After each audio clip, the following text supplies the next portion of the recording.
Good morning YouTube. It is Saturday the 27th of September 2025 and today it's a very special day because it's the 200th anniversary of the opening of the Stockton and Darlington Railway. But today I'm doing a sort of railway related activity. I've come to Prestongrange Museum in Preston Pans because the Railway Society here is going to be running their diesel engine today. I think it's an English Electric industrial shunter, so I'm going to film that. But first let me show you around this site because it's kind of similar to Dunaskin. It's one of these Victorian industrial sites. There was coal mining on this site, there was also brick making and other industries. Going back hundreds of years there used to be salt pans and all sorts here as well. But the main industry was coal. So over here we've got, you can just see this building on the left, that's been a winding engine house for the coal mine, which I think that concrete sort of base over there, you can just see it there, that was the pit. There's a little bit of narrow gauge track sticking out there, and here we've got a Cornish beam engine, so that would have been used for pumping out the mine. Over there, the modern steel structure down there is the new engine shed. I don't know if it's on the same site as the original engine shed that would have been here. And then up here we've got, I think that might be some sort of powerhouse or something, I'm not sure, I'm going to go and find out. This is indeed the powerhouse. Electricity was generated here. So hopefully this is going to be opened up later on. It's a lovely building. So we're inside the powerhouse now. So this is where there would have been generators in here. Herbert Morris and Faster Limited Loughborough factory was made. So that's the crane. It would have moved along the wall, along the white wall. Yes.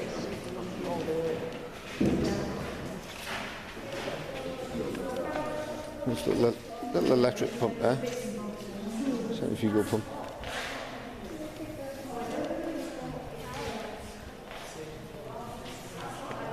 An old colliery tub.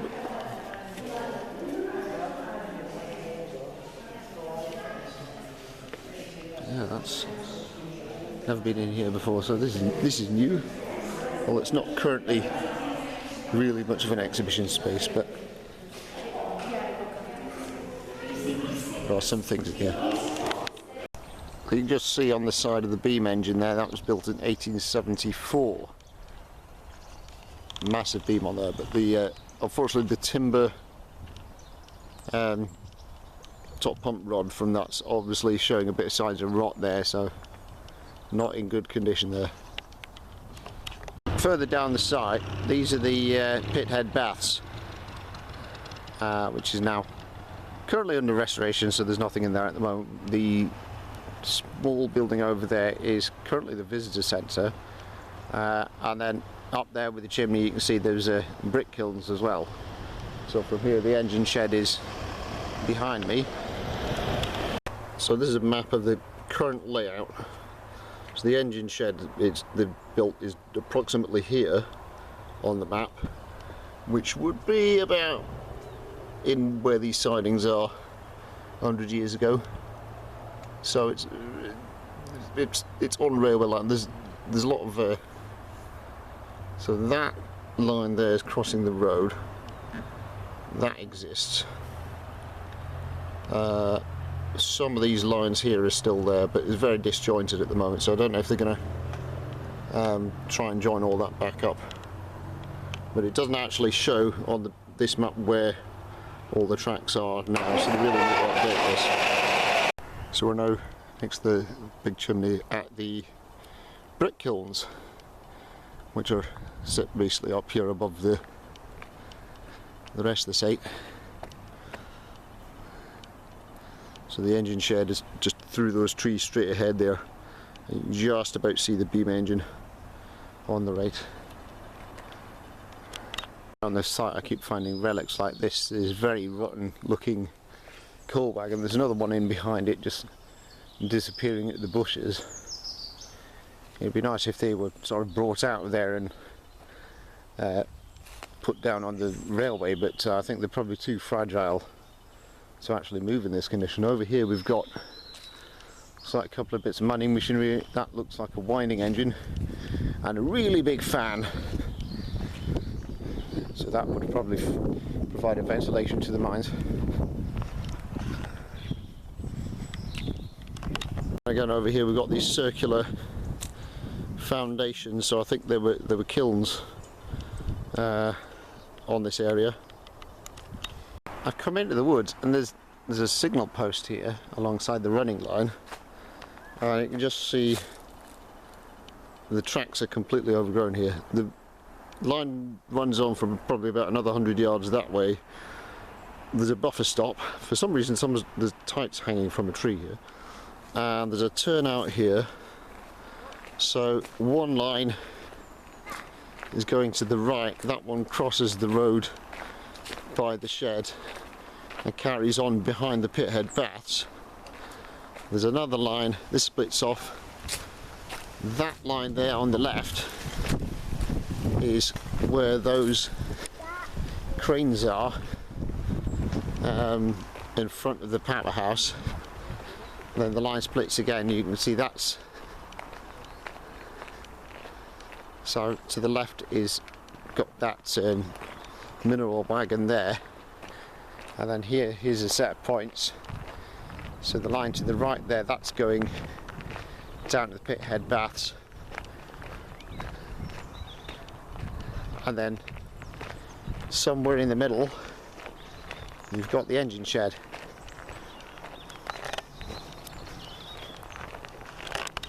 So you can see here, there's the engine shed.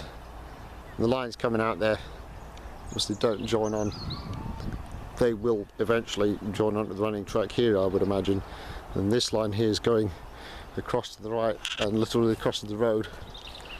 There's no attempt at a properly engineered level crossing here. It's literally just laid across the tarmac.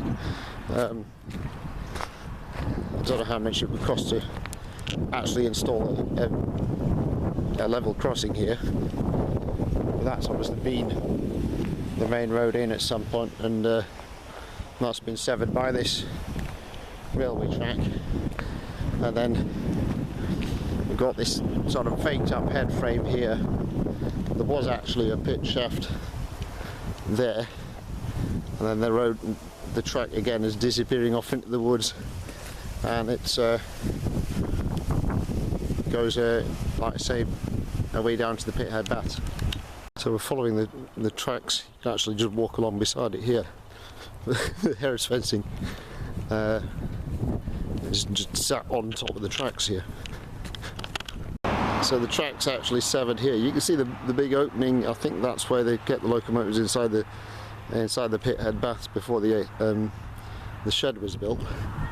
The track bed carries on. There's no rails here now, but further down there is actually a buffer stop. You see there's a few lengths of discarded rail and some sleepers where they've obviously pulled up this section, and then the track re-emerges. Oh, and there's another turnout here. Okay. So where did that go? I'm guessing this track must have been where it actually went into the pithead baths, and then that just terminates at that buffer stop. Just announced that the 11 AM start and run of the locomotive isn't going ahead because it's not starting. So we're going to have a look in the shed, and hopefully they'll have a start at I think 12:15 is the next planned one.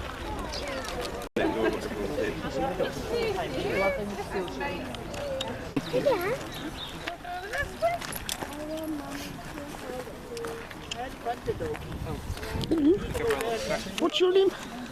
She's very gentle. She's like, here's good food for me.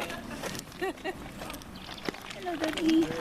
This is English Electric number D908. Guessing it was owned by Alcan in Falkirk, which we might see running later on. We've got an Andrew Barclay. So this is interesting. Number 17 here, the Andrew Barclay that was built for Prestongrange. So this actually works here when it was when there was a working colliery here. There we are.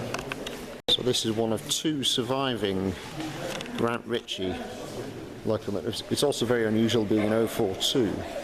I think the other Grant Ritchie is at the Ribble Steam Railway in Preston, which interesting. One's at Preston, one's at Prestongrange. So interesting connection. Ruston George Edwards.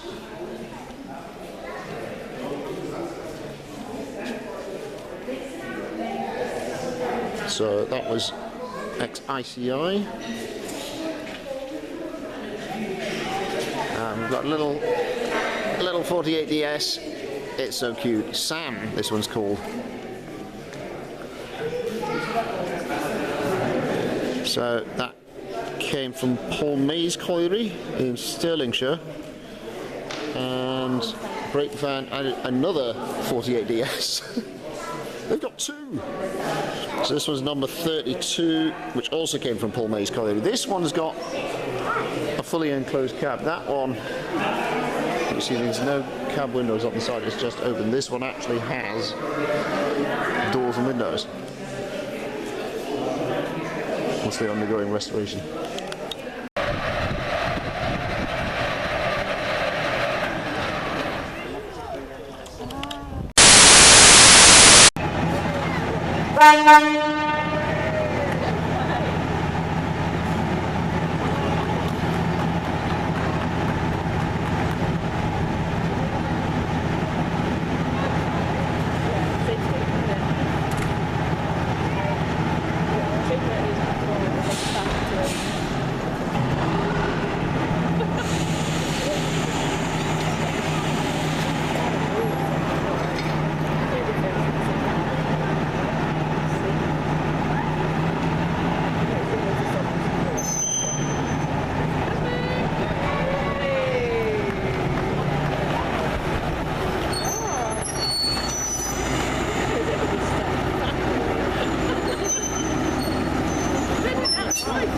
It's kind of dragging the oil pan with it. Probably should have took that out before you moved it. But. Turn it off this time. Just keep it running. Oh, sorry. There it is. Actually looking at the geo-reference maps on my smartphone here. Now the museum running line is pretty much that line there. With can we just zoom in? So the pit head baths are in here somewhere. Morrison's Haven is gone. That used to be a harbour.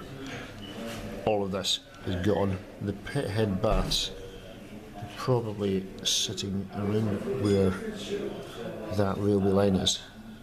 So this is obviously an older map from before. I think the pit head baths were only built in the 50s, and this is very much a pre-war map. But the actual line that joins up with the main line goes up through these woods that way and joins on at Morrison's Haven Junction. So if we switch back to, we can probably trace that line along this path up that way. So I'm going to take the bike and see if we can follow that line. We're about to turn this into a Cycling Lost Lines video. So this is currently the end of the track. So that way is where the railway would have gone. So let's follow it and see where it goes. So we are here. So the railway would have basically followed this path. I don't know if there was an inclined plane or something to get it up this hill, because this is quite clearly not negotiable by a railway. And then by the map it turns along here, so that's the road, and the railway would have been alongside the road in this wood. So I'm going to follow that path along there, see where it goes. So that wall there, that I think is the back of the golf club, so the actual track bed is going through the woods there, so that's not cyclable, so I think we're going to have to go back up onto the road and follow it along that way. Where I'm standing here, just on this road, it actually shows the railway passing underneath here, so it would have been basically heading in that direction towards the main line, or beneath that wall in that direction back towards Prestongrange. There's no trace of, I can't see over that wall there, and obviously can't get into the bushes over there, so we'll need to carry on a little bit further up. Someone's actually knocked a hole in the wall here, and if we come through, we've actually found the track bed.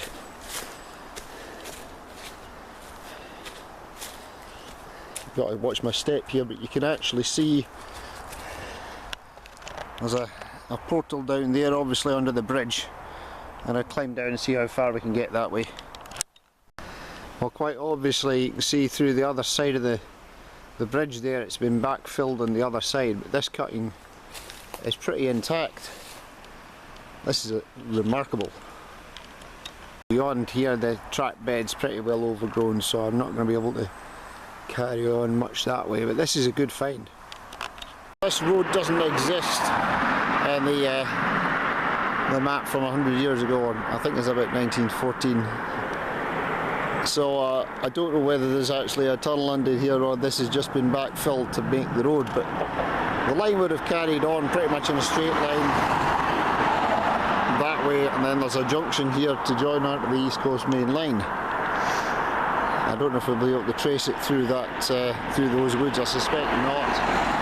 I've heard a train going by pretty much there is where the East Coast Main Line is, so there's, I mean, that's kind of it as far as that little explore goes. So I'm going to head back to Prestongrange railway station.